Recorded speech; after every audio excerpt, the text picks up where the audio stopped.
Again. Okay, welcome to the ALACT speaker series. ALACT is Association for Informal Logic and Critical Thinking, and I am Donna Warren at the University of Wisconsin-Stevens Point, and I am your happy host. Very pleased to welcome to the Zoom room Sharon Bailin and Mark Battersby, who are going to speak about teaching critical thinking as inquiry from, I think, a slightly less defensive posture than we might have become accustomed to. I will be happy to take questions. They'll be speaking for about 30 to 40 minutes, and then we will have some time for questions at the end. If you wish to type in the chat, I will be keeping track of that as well. So I turn it over to you, Sharon and Mark. Okay, I'm just going to now turn on the share screen.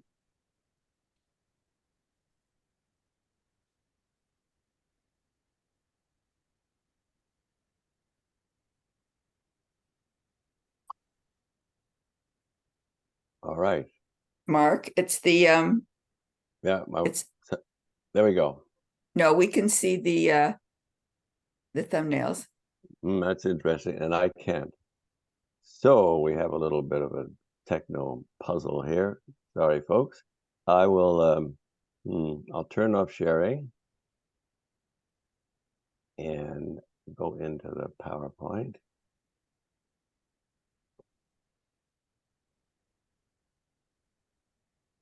I've got it on slides. I don't know what more to do. Do you have two screens by any chance? No, I don't have that luxury. But let me go back here and try again, see what happens. Let's try this. I may have clicked the wrong one. How's that? Perfect. Great. Good. Okay. I'm just going to wait till the screen wakes it. I'm still getting a bit of a... Anyway. Hi, folks. Thank you for the usual techno glitches that accompany this brave new world of presentations. I want to, first of all, thank ALAC for inviting us and giving us the opportunity to make the first presentation in their series. So thank you very much, Donna and Kevin. And thank you all who are there for attending. I'm Mark Battersby. I've taught critical thinking for more years than I can probably count, but at least 40. And I'm now a professor emeritus.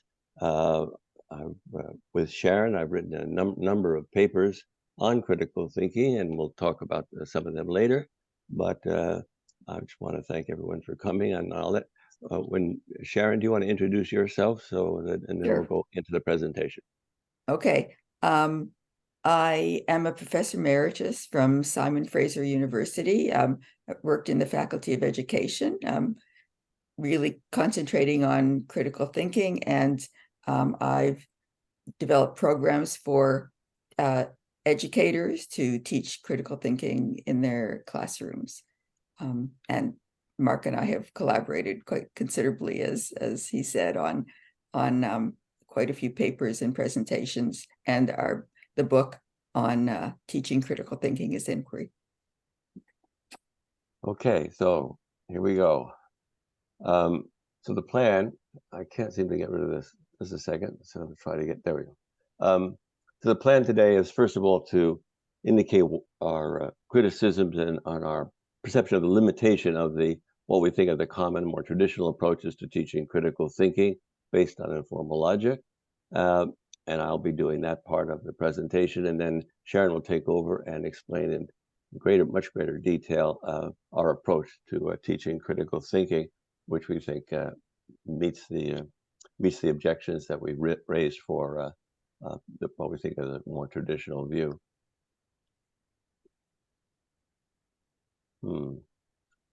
So speaking of techno glitches, okay.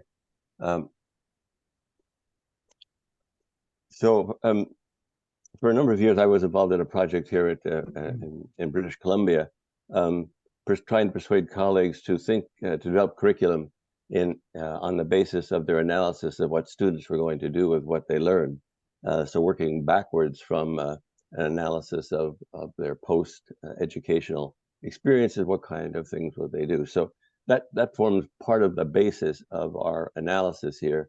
We want to think of once you get outside the university or even in later classes, what is it that students need to know as a result of a critical thinking course? And our view is that students need the understanding, skills, and habits of mind for making reasoned judgment. So this emphasis on judgment as opposed to argument analysis is one of the key differences between ourselves and the informal logic tradition. And I think it's a broader and more useful goal than merely being able to analyze arguments, however valuable that is. To most of you, this is pretty old news, but when critical thinking was first became attractive to philosophers to teach, many of them adopted Copey's Baby Logic course as a critical thinking course, and that proved to everyone not the best way to empower students to be able to think better. And then the informal logic approach gained dominance. Howard Kahane wrote a book, and Ralph Johnson, Tony Blair too.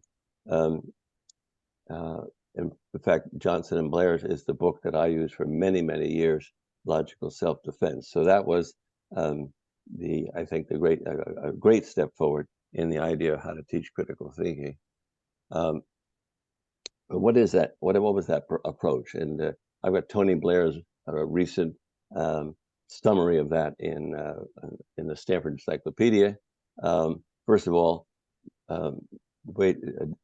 teaching students how to find arguments and how to analyze them, often with diagrams, and then teaching students how to assess the strength and cogency of arguments. So it's focused on argumentation. In fact, it's focused on arguments, typically text-based arguments that are, well, in the case of Blair and Johnson, were taken from local newspapers, letters to the editor, for example. And the other part of the tradition, which I think motivated a lot of people initially, of course, was the fallacy approach, teaching students how to avoid being bamboozled or misled by poor arguments. And from my experience teaching for many, many years, students find that extremely exciting and valuable and empowering. And so it's a very positive thing. We're not down on it at all. We just think it's limited in terms of what it is that everything students need to do. And in fact, as the slide clearly indicates, in the long run, I think what students need to know is reasoned judgment. So this insight of the goal being reasoned judgment was one that came to me actually a result of a presentation I was making on critical thinking. And one of the things I used to do with the faculty is say, well, what if you think of one word or two words to capture your idea of critical thinking, what would you do? And I always used to use the word evidence. But one of my colleagues said, well, what about judgment? And I said, oh, man, you're absolutely right. And so it was later working with Sharon that we developed exactly all that meant. Whoops, this is a problem. I can't seem to get this thing to, well, there we go. It's going in the wrong direction, but there we go. Sorry about that. There we go. So to summarize our view of the informal logic's limitations, the fallacy orientation, as I've already met, which is useful but limited. It doesn't help students in the long run make judgments about the complexity of everyday issues. And also the focus on argument inference, which of course logic is all about, ignores the element of applied epistemology. Paper I wrote many, many years ago about that, and more or less accepted now, I think, is that important part of informal logic. But what it means is that you're not just teaching students about inference, you're teaching them about quality of evidence, quality of sources, valuable appeals to authority, and the like. Controversial and interesting issues, of course, have a history of arguments and competing arguments. It wouldn't be controversial if there weren't competing arguments. And so if you focus only on individual arguments taken out of context, you're missing the whole historical and dialectical context, which is necessary to make a reasoned judgment about a controversial issue. Sorry. These kind of arguments involve the pro and con type arguments of conductive argumentation, a form of argumentation which didn't really get much play for many years in the informal logic movement, and which informs very much the approach that we take in our text. So it involved not only assessing individual arguments, but weighing their impact on a conclusion. The second aspect of real world use of critical thinking is participation of students and individuals in decision making and deliberation. The discourse of everyday life argumentation typically occurs in this situation, and we want our students to be better able to participate in a thoughtful way in deliberative situations or exchange of arguments. Also, it's not just about acquiring skills, it's about acquiring habits of mind that are appropriate to the critical thinker. We're not just giving students things that they could use, we want them to actually use them. And again, in my experience, students do pick up on that in my courses and hopefully in your courses. And it's an important outcome. And what we've done is focus in our text and our pedagogy to make sure that we do it the best we can to develop this kind of habits of mind. And that requires a certain kind of teaching, a non-lecture teaching, but one in which students get to participate in small groups and practicing argumentation and seeing the value of doing so. So, in summary, real-world argumentation involves conflicting arguments and a complex history. And if you want to be able to make reasoned judgments, you need to understand that this is true and that our students understand that. This involves context and history. I found that students, when I was using the Blair and Johnson text, found many of the arguments puzzling because they didn't understand the background context for the arguments, and so they couldn't see what the relevance of the premises were. So people are arguing on controversial issues are often arguing against what they know to be the background objections, but the students, unless they understand that they need the context in history, will find that puzzling. We live in an incredible situation when it comes to the availability of information. It's amazing how often in my classes, and I allow students to have their computers open, and no doubt half of them are playing solitaire or something. But every once in a while, I say, "Well, look it up." That's what that computer's there for. You can do research. Let's get on it. So we try to develop the habit of mind of before people make judgments or claims that they make some reasonable attempt to find evidence for it. You want to encourage that, and we do. Indeed do that. Students, of course, need to analyze and evaluate individual arguments. That's the standard stuff, and it's important that students get practice and get the understanding necessary to do that. But in the long run, our goal is, again, teaching students how to weigh competing arguments. Some of you may bring up the question, well, how do you assess weighing? Well, Sharon will talk about that, but the main one of the main benefits of this approach is that at least students are looking at the competing arguments and not just arguments on their side, and that's an important intellectual habit that most philosophers have, but it's not common in the community. And finally, as mentioned there, I'm not having a lot of, sorry about this. Okay. I seem to be going the wrong direction here, and I apologize. I got the buttons working anyway, finally. Nope, You're going backwards. I'm going backwards. Okay, do. there we are. Oh, one back. Okay, this is something about my life skills Okay, here, going that's backwards. okay. Okay, So that's now, okay. We can start here. Okay, so I'm going to turn over the slides, and hopefully I'll push them in the right direction to Sharon and let her talk in more detail about our approach. So over to you, Sharon. Okay. So, I mean, the question that Mark and I posed ourselves over a period of time is how do we teach critical thinking to accomplish these various goals that he's outlined? And what we came up with is an approach to teaching critical thinking as inquiry. So inquiry, what does that involve? Critically investigating an issue of significance, kind of controversial issues that are debated, actively seeking and identifying credible information and arguments. So not just evaluating an argument that happens to come in front of you that's in a textbook, one argument you read, but actually going out and seeking what are the arguments being made and seeking credible information.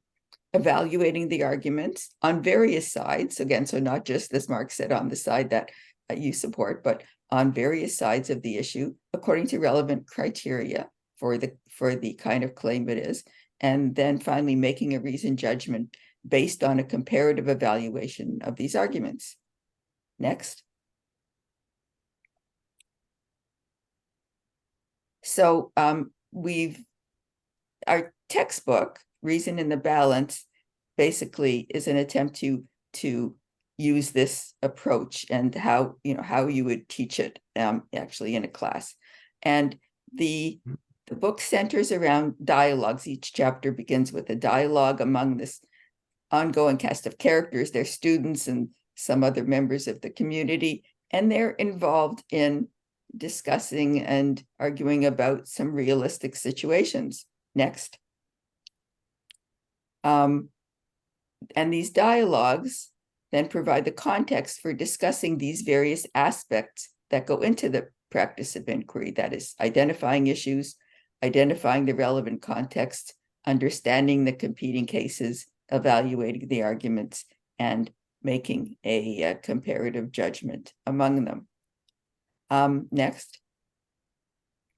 Now, these inquiries are on current controversial topics, things like vegetarianism, vaccination, climate change, conspiracy theories, capital punishment, issues that are actually being debated. Next.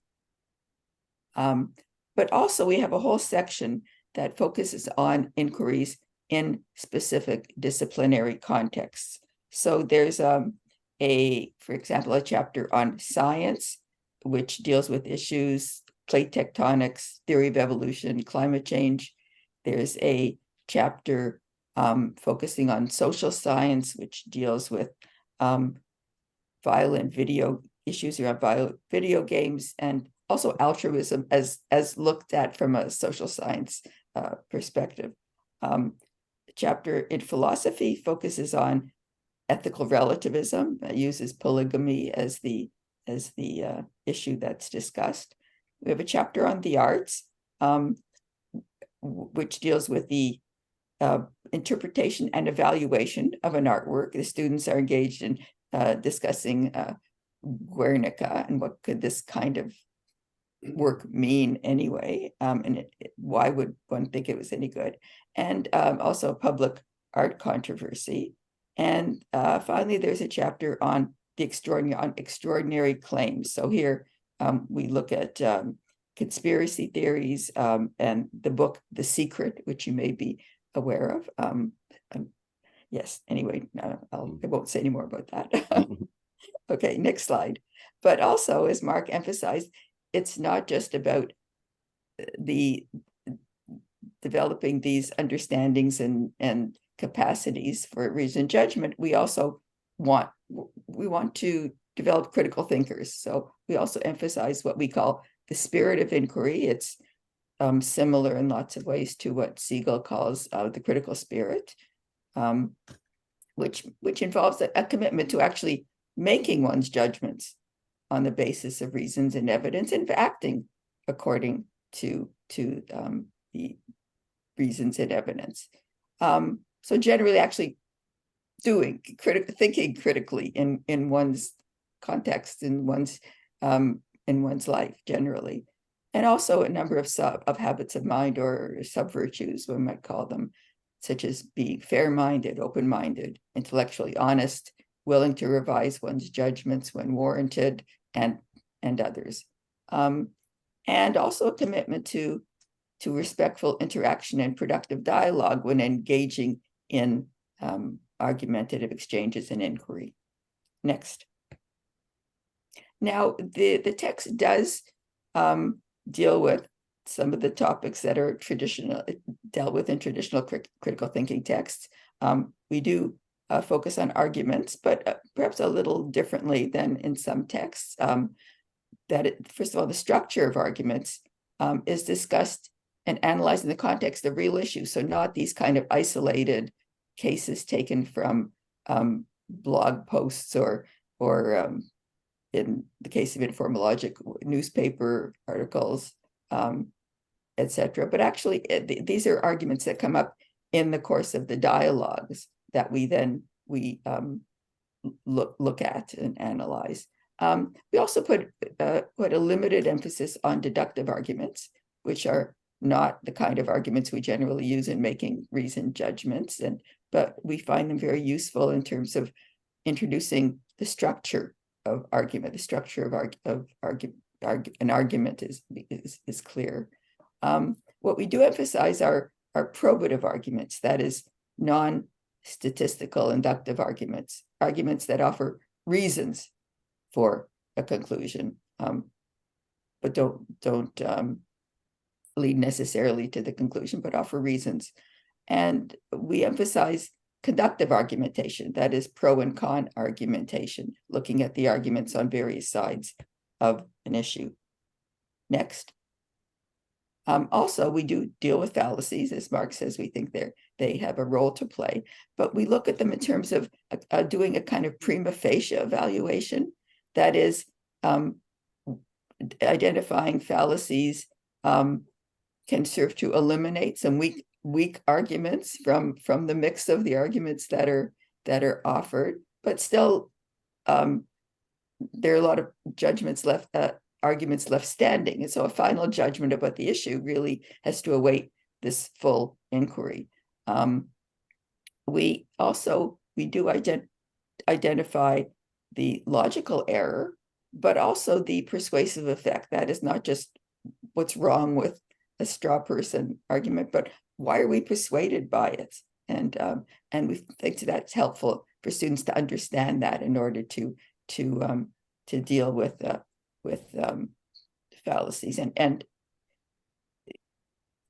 also in that regard, it's helpful in terms of students knowing how to respond appropriately to fallacies in argumentative exchanges, because certainly fallacies can derail arguments. Someone just has to throw an ad hominem at somebody else, and the argument can go downhill very quickly. So what are some appropriate ways of dealing with fallacies in a discussion? Also, fallacies we find useful to teach epistemic norms.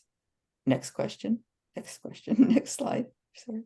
Okay, but the primary focus of the text is on inquiry. Most of the text is devoted to inquiry. And we have a series of guiding questions to guide inquiries. Now, it's important to note that these are questions that the students are using in conducting inquiries. They are going to be conducting inquiries a lot. That's very much the focus of the course. And each of these questions is the focus of one or more chapters, illustrated through the dialogues, and then the students will engage in inquiries using these questions. So what is the issue? And I'm going to go through each of them in more detail in a minute. What is the issue? What kinds of claims or judgments are at issue? What are the relevant reasons and arguments on various sides of the issue? What is the context of the issue? How strong is each of the arguments?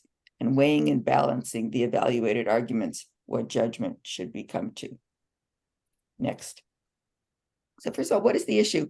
I mean, students may have some idea that they want to talk about euthanasia, or they've heard about debates over whether physicians should be allowed to assist people in dying and the status of that. So they want to frame an issue to inquire about.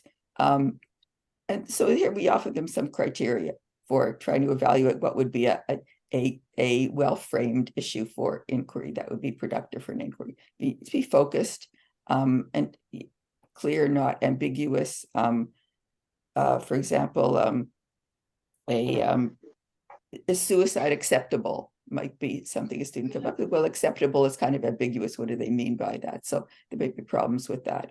Framed as a question, not a topic. So not euthanasia. I mean, what do we want to know about that? What exactly? So a question to start off with.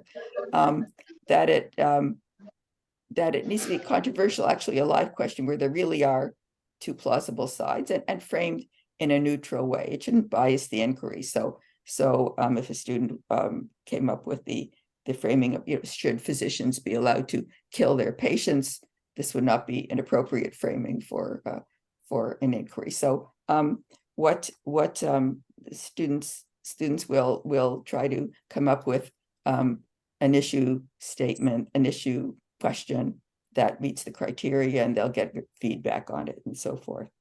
Okay, next slide. What kinds of claims or judgments are at issue? And we talk here about the different kinds of judgments: factual, evaluative, interpretive, and we think that's important because the criteria for evaluating the different kinds of judgments are different, and so students need to understand that. Next slide. Now, what are the relevant reasons and arguments on various sides of the issue? And this is central. This is getting the debate out there. And here we use a dialectical argument table. Next slide.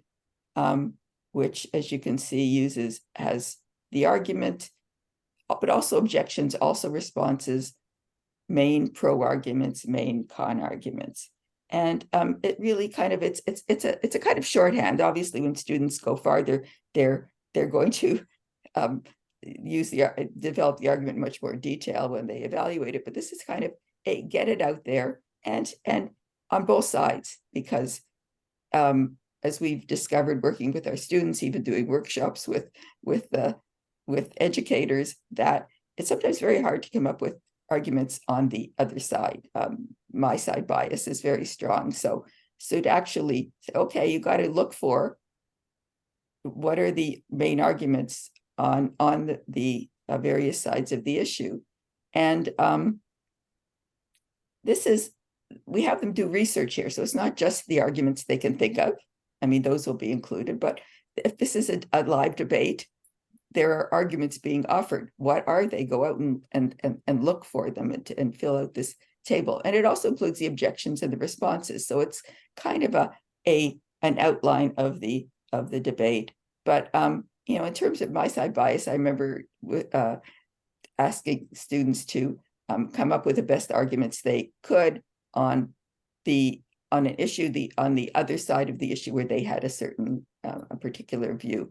And I had one group of students who said there are no good arguments on the other side. Well, half their classmates actually thought there were good arguments on the other side. There are arguments being offered. So we think this is kind of an important task. Next slide. What's the context of the issue? As Mark described, some context sometimes often can be relevant in terms of understanding the issue and understanding the arguments that are being offered. The current situation, for example, in the case of physician assisted dying, what are the current laws in the jurisdiction you're in? I mean, that's important in terms of determining the burden of proof, etc.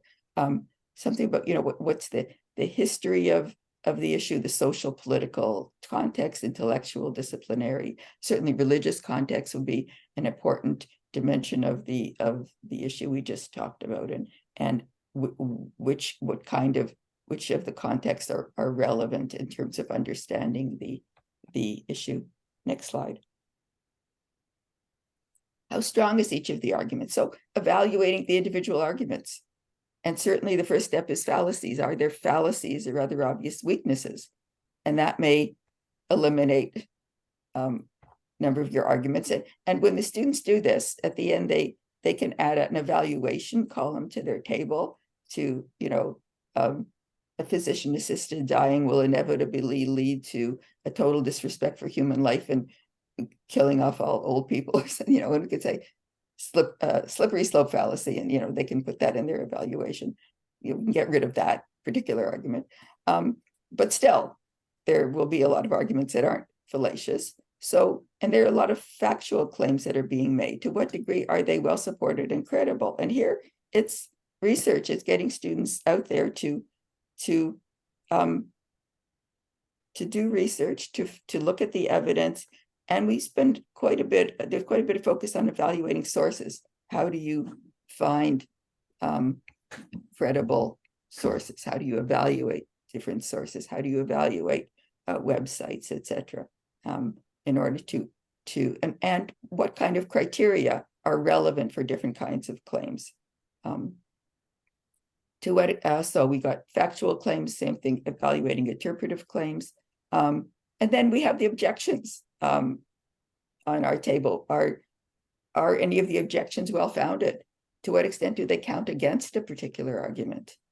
And then, have we left anything out? Are there additional arguments that haven't been listed? Should also be evaluated. Next slide. Weighing and now. Okay, so the individual arguments have been evaluated, but now we need to come up with the judgment. So we need to look at how much weight the different arguments have in terms of supporting the a particular judgment. So the credibility of the argument, how well it's withstood its objections, its degree of certainty or likelihood, and its degree of support for the conclusion, which are connected. I mean, you need both of those. So if you look at the say the capital punishment debate, and if one of the arguments would be, well, we should have capital punishment because it deters, it's a strong deterrent, and it will prevent a lot of murders, and so it's worth any risks. Well, that would give considerable support to, and it's not conclusive, but considerable support to a pro capital punishment argument. But in fact, if you look at its degree of certainty or likelihood, the evidence is that it doesn't in fact happen. It is very unlikely that will happen. So that's a weak argument looking at the likelihood. Or you could have an argument that a strong likelihood, but it doesn't support the conclusion very much. So those both have to be taken into account. And are there better alternatives? So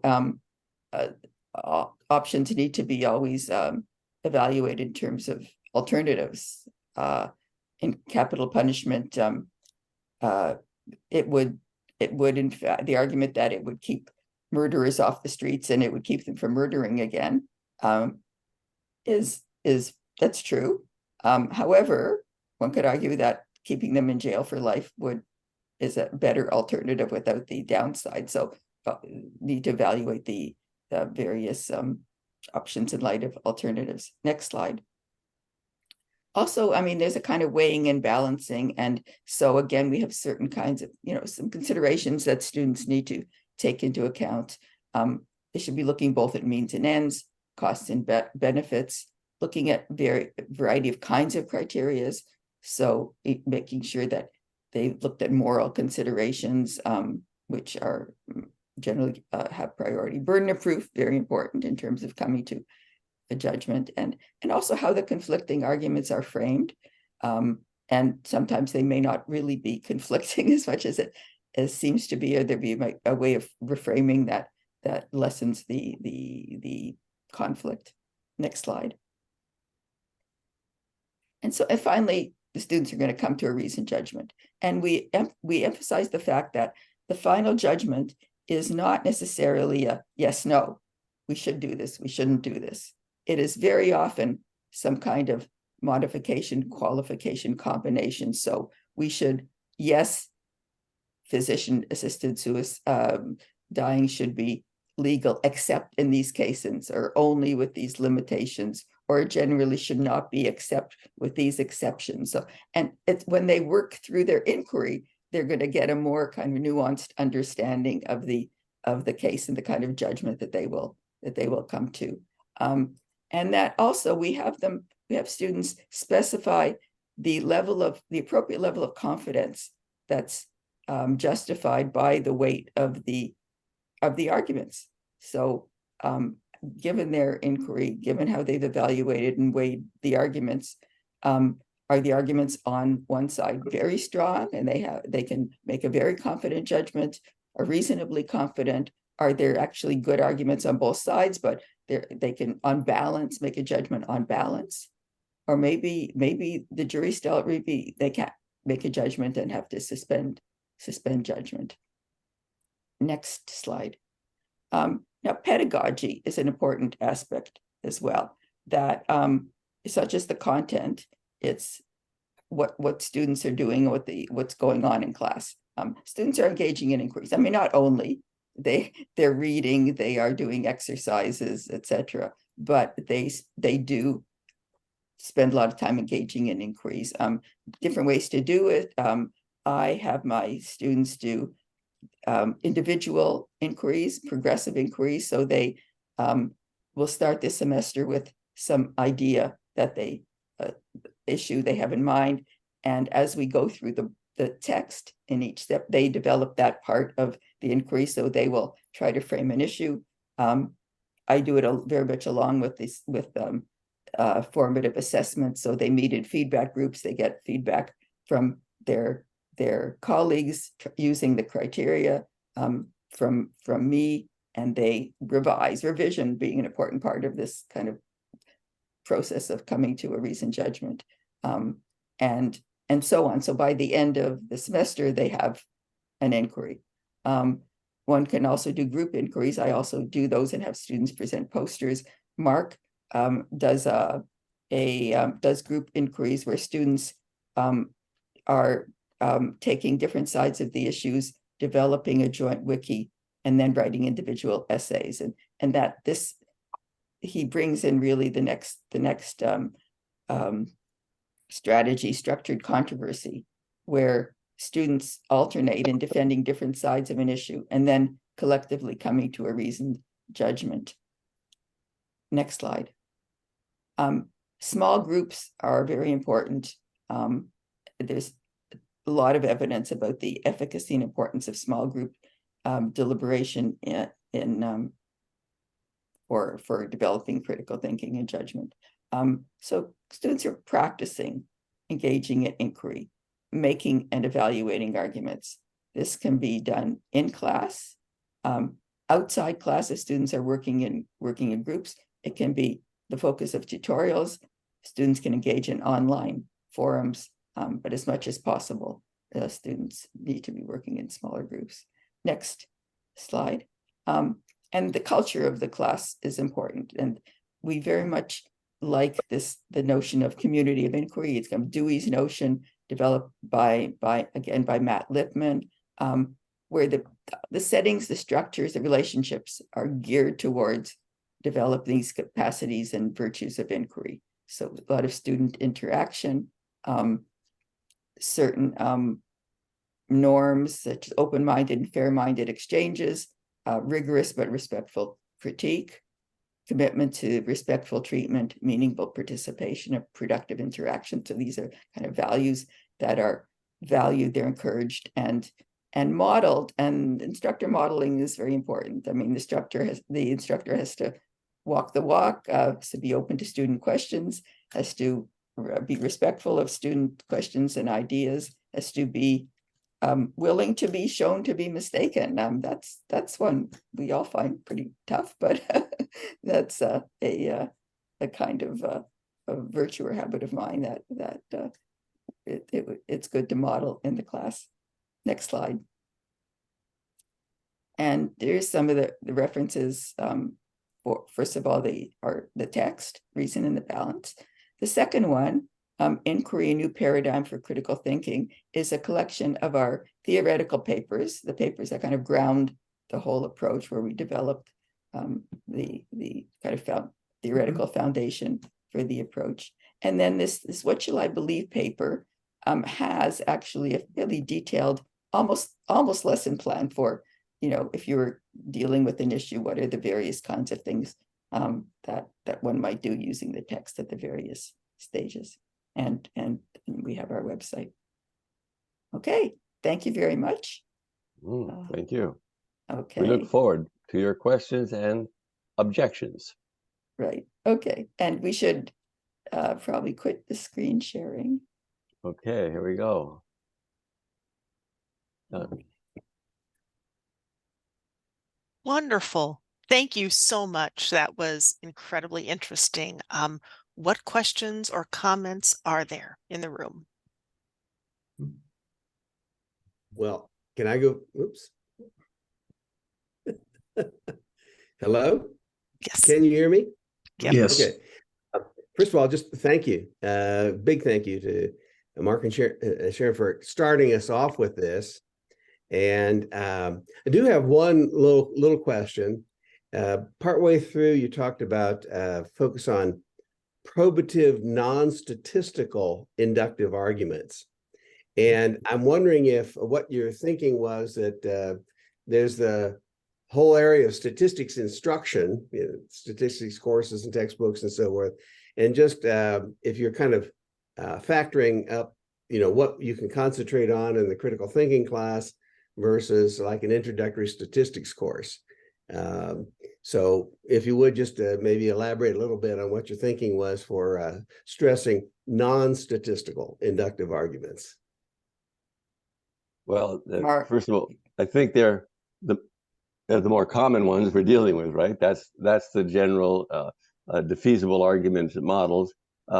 Use the term probative because which I borrowed from the legal world, and we use that also in our explanation of fallacies. That they are arguments that have persuasive value in excess of their probative value, which is again a well-known concept within the legal framework. Ironically, Frank, as you probably know, I've written such an introductory statistics book. It's called "Is That a Fact?" And I wrote it in hopes that maybe it would supplement some critical thinking courses, especially if you have a full, 2-term course or something like that. But again, in terms of what students are going to actually probably use in the real world as a result of a 1-semester course, we felt that was not the appropriate focus. So I guess that hopefully answers your question. Yeah, thanks.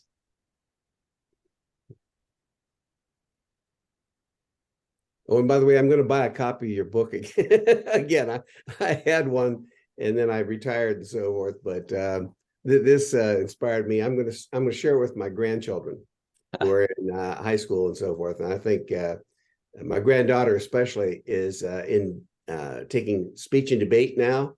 Yeah. And I think this would be a helpful kind of framework for her to approach that in. Thank you. You're welcome. Make a Thanks, great Frank. stocking stuffer. There you go. For A very big large stocking. A big stocking. There we go.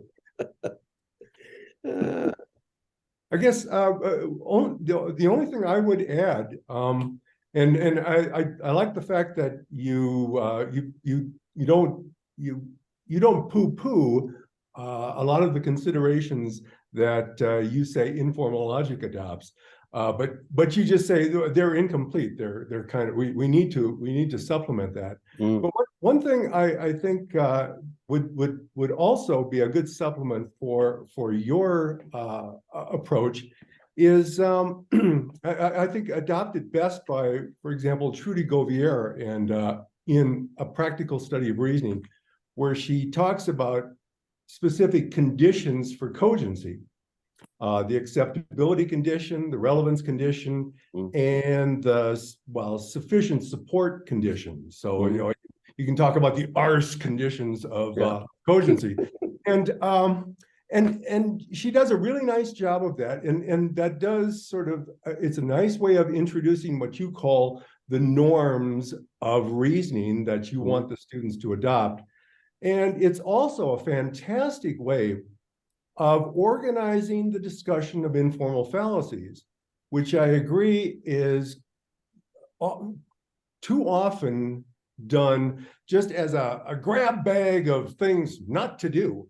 And this is, if they're organized on using her conditions for cogency, violations of the acceptability condition, violations of the relevance condition, and then violations of the sufficiency condition, it not only the students understand what the hell this fallacy is all about, but exactly what makes it fallacious and that sort of thing. And I like your addition of not only discussing the informal fallacy, but discuss why the hell it's so tempting to fall for. Okay, so I think that's one addition that I would sort of encourage, and as a means to what instilling these intellectual habits, these critical thinking skills, to work towards your sort of capstone goal of really doing a nice job of dialectically reasoning your way to the position on an issue that has the best arguments in its favor and the fewest criticisms plaguing it. I don't know if Sharon wants to answer. I taught for years, as I mentioned, using Ralph Johnson's Tony Blair, but which does that very thing, that uses acceptability. So it's built in to the way we talk about analyzing arguments, but maybe we could make it more self-conscious in the way that you suggested, Kevin. But those concepts and considerations are built into our discussions of how to evaluate individual arguments. Sharon, did you want to add anything to that? No, exactly. That's what I was going to say. We'll put that in our teacher's manual. Good reference. Yeah.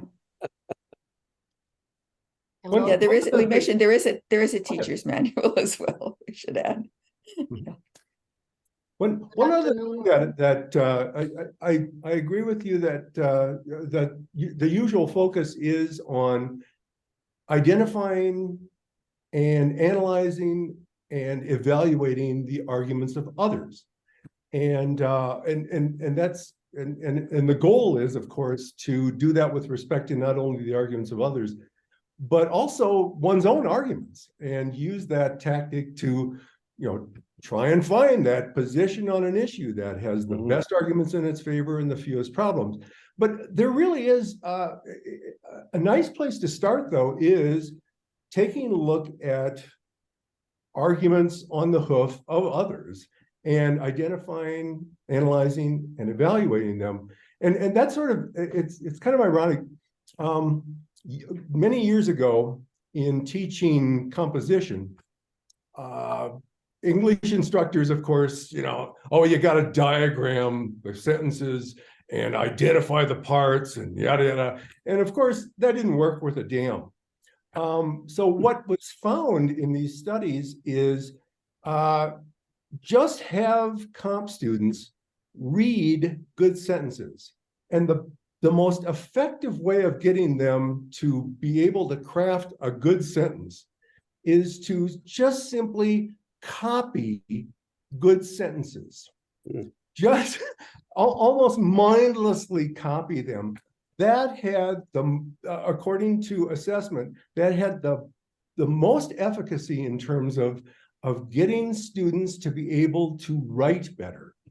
And so that's why I think that is a place to start, is taking a look at the arguments of others, good arguments, and then identifying them, analyzing them in terms of their parts, doing the anatomy of those arguments, and then just introducing the topic of cogency for why these arguments are good. There is definitely some worth to that, and I think it's the worth is that's a place to start anyway.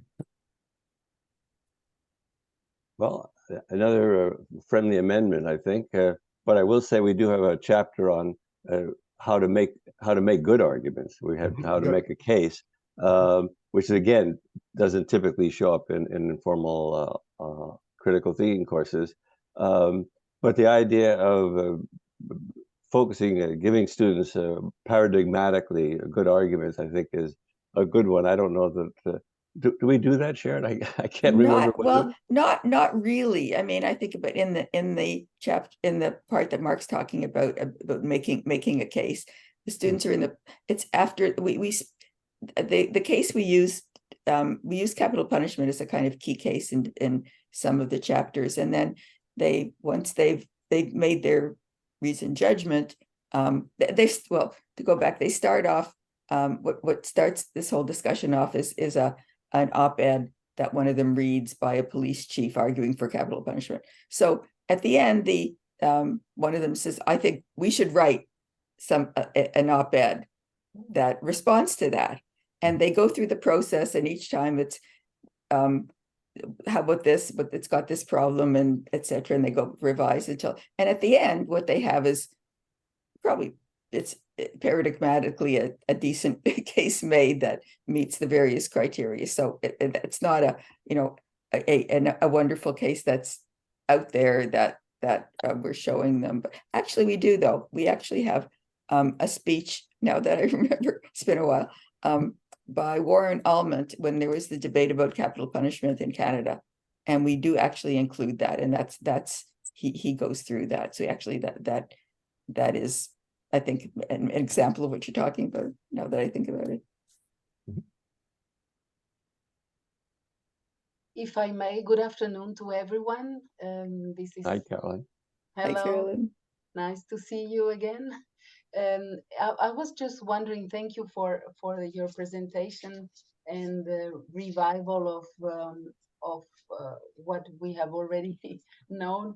But I was wondering when I was listening to you whether this all inquiry process we can associate it to the scientific inquiry or not. What's different here that well, of course you can say, well, there are many ways of scientific inquiry. There is not just one methodology, but what are the commonalities and what are the differences? Maybe. Well, the argument to the best explanation model is very close to the actual model we use. It's the reason and the balance. It's the same idea, looking at the pros and cons. We take as our paradigmatic science geology, which has a history of lovely examples of just doing just that. Looking at evidence, rejecting certain evidence, which later became significant. And also it's less, it's quite comprehensible, and it's less, and as you rightly say, Caroline, there are many ways of doing science. I think it's a very good example. It's one that students can easily understand. We also use it to talk about evolution, which of course is, for many students, still a controversial topic, especially in the States, of course. So we basically have two models that lurk behind our approach. One is the legal model with the probative reasoning, and the other is the argument for the best explanation, which is a standard scientific approach. So yeah, we're very and we want students to see science as an example of good argumentation, as it were. Yeah, and we also, I mean, as Mark said in the chapter on science, I mean, we show, the geologists who developed the plate tectonics. You can look at it in terms of what was the issue they were dealing with, and what were the arguments, and how did they evaluate them. I mean, it can be analyzed according to our guiding questions, but we also use the same guiding questions in science. And that in some sense, interpretation of an artwork is a kind of argument to the best explanation as well. And the students are going through a similar kind of a process in evaluating an artwork. So there are those basic similarities. Also, the idea of a confidence, levels of confidence and judgment is very much what's done in scientific field. Mhm. In our remaining 3 minutes, I see someone is raising their hand. Ismail, do you have a question or a Yes, comment? hi, my name is Elizabeth. Hi, Thank you Elizabeth. to Mark and Sharon for your presentation today. I really value the inquiry approach that you work on. My question is really one thing that I've been sort of occupied by is the sort of intimate connection, the relationship between inquiry and reflection.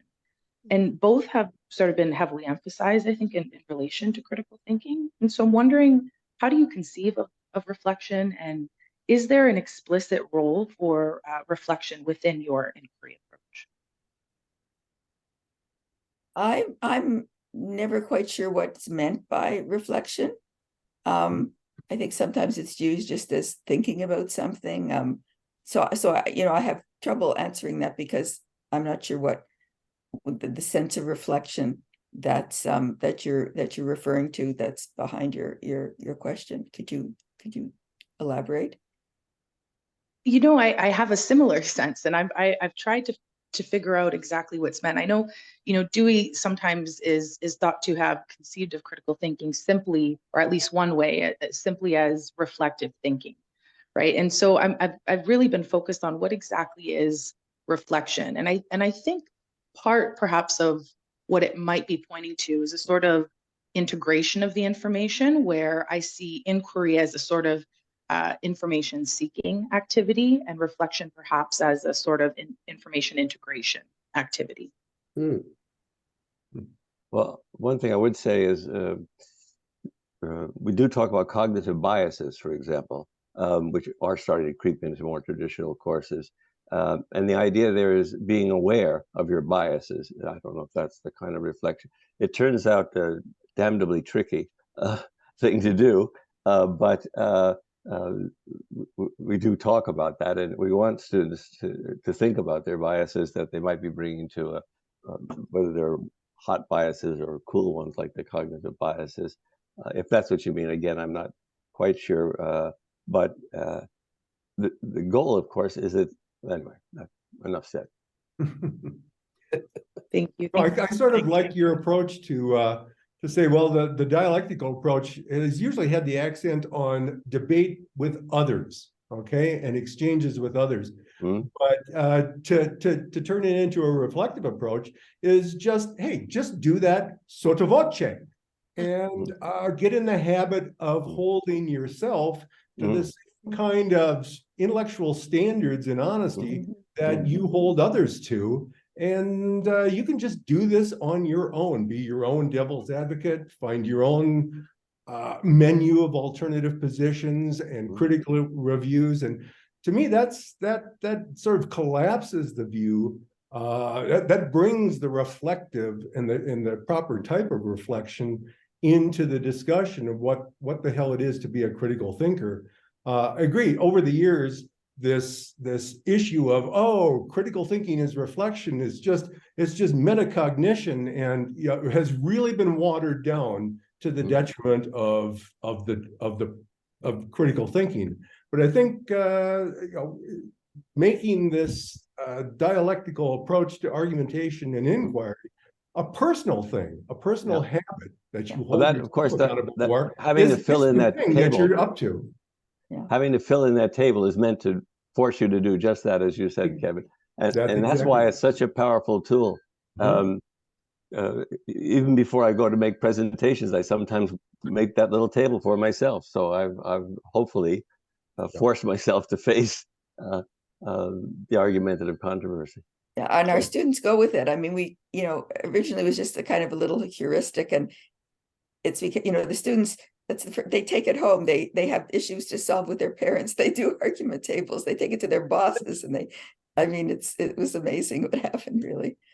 Well, this is wonderful. It is hard to believe we are actually at 11 o'clock, 1 minute past. So I just want to take this opportunity to thank Mark and Sharon once again for serving as our fantastic inaugural speaker in the speaker series. So virtual applause all around.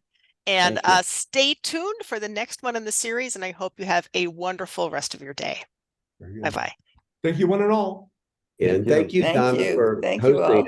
it. Absolutely. Absolutely. Bye. Thank you. Bye-bye. Bye.